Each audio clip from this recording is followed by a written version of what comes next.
문과생은 취업이 어렵다는 말 많이 들어보셨을 거예요. 그래서 이런 생각들 한 번쯤은 무조건 해봤을 거예요. 내 전공으로는 취업이 잘 안 된다던데 내가 잘못된 선택을 한 건가? 이과생들은 취업이 잘 되는데 왜 문과생은 취업이 이렇게 힘이 드는 걸까? 저도 이런 고민들을 정말 많이 했습니다. 왜냐하면 저도 문과생이거든요. 처음 취업 준비할 때는 계속 떨어지기만 하니까 막막했어요.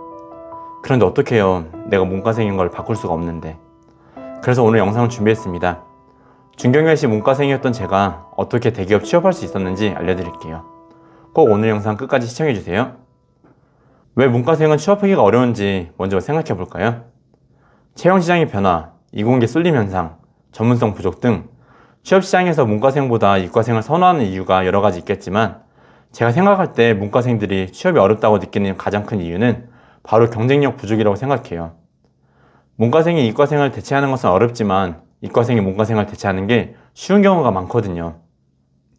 대부분 문과생들이 많이 취업하는 직무는 영업, 경영, 인사, 마케팅 등인데 전공과의 연관성이 사실 엄청나게 크진 않잖아요. 그렇기 때문에 기업 입장에서는 누구나 할 수 있는 일이라고 생각하기도 하고 전공을 크게 따지지 않아요. 이런 점들 때문에 문과생들의 취업이 더 치열해지는 거예요. 그렇다면 어떻게 해야 문과생이 경쟁력을 갖출 수 있을까요? 바로 직무 적합성을 기르는 거예요. 누구는 너무 당연한 소리라고 할 거예요. 하지만 원래 진리는 생각보다 단순하거든요. 내가 취업하려는 직무에 대한 직무 적합성이 충분하다면 인사 담당자는 다른 지원자를 뽑지 않고 나를 뽑을 수밖에 없어요. 이게 정답이에요. 가장 중요한 것은 현장 경험을 쌓는 게 제일 필요해요. 왜냐하면 실무 경험은 인사 담당자에게 내가 지원하는 직무에 직무 적합성을 어필하기가 가장 좋은 경험이거든요. 인턴십을 통해 실제 업무를 경험하고 해당 산업과 기업의 문화를 이해하는 것이 가장 좋습니다. 하지만 인턴십 기회도 얻는 게 쉽지가 않잖아요. 그렇다면 관련 산업에서 아르바이트를 해보거나 아니면 실제로 중소기업에 취업해서 현장 경험을 쌓아보세요. 현장 경험을 쌓았다면 이후 각 직무별로 필요한 역량과 자격에 집중하세요. 각 직무별로 어떤 역량이 필요한지 말씀드릴게요. 첫째, 영업 직무입니다. 영업 직무는 매출 압박에 굴복하지 않고 끈기 있게 도전해서 어떻게든 주어진 목표 매출을 해내는 게 중요해요. 그렇기 때문에 포기하지 않는 근성과 끈기, 도전 정신, 긍정적인 사고를 키워야 해요. 둘째, 마케팅 직무입니다. 마케팅 직무하면 대부분 광고만 생각하는데 실제로 마케팅은 영업 직무처럼 성과를 반드시 내야만 하는 직무입니다. 고객을 설득해서 구매를 유도하여 매출을 발생시키는 게 마케팅의 목표이기 때문입니다.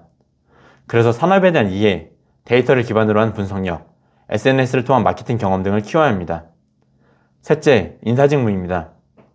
인사직무는 솔직히 관련 경험 쌓기가 어렵습니다. 그리고 관련 자격증이라고 할 만한 게 노무사 말고는 없습니다. ERP 정보관리사나 경영지도사 자격증이 있지만 솔직히 인사 업무와 100% 관련이 있다고 말하기가 어렵습니다. 그렇기 때문에 자격증보다는 관련 경험을 쌓는 것이 더 중요합니다. 외곽에 있는 연수원에서 경력을 쌓거나 외국계 기업의 계약직으로 일하면서 관련 경험을 만드는 게 취업에 더 유리합니다. 마지막, 물류 및 유통 직무입니다. 물류 직무 또한 물류관리사 자격증만으로 취업하기는 어렵습니다. 물류 직무는 자격증보다는 오히려 정리정돈, 근면 성실, 기준과 원칙 등 직무에 필요한 성향 및 습관이 더 중요합니다. 그렇기 때문에 만약 물류 관련 직무로 대기업 취업이 잘 안 되고 계시다면 중견 회사로 눈을 잠깐 낮춰서 커리어를 먼저 쌓고 이직하시는 게 좋다 생각합니다. 지금까지 문과생이 취업시장에서 살아남기 위해서 어떻게 취업 준비해야 하는지에 대해서 말씀드렸어요. 솔직히 문과생 취업 어려운 거 맞아요. 왜냐하면 문과생이 취업하던 관리직과 사무직이 AI와 자동화로 점점 줄어들고 있거든요. 하지만 내가 경쟁력을 갖고 있다면 취업할 수 있습니다.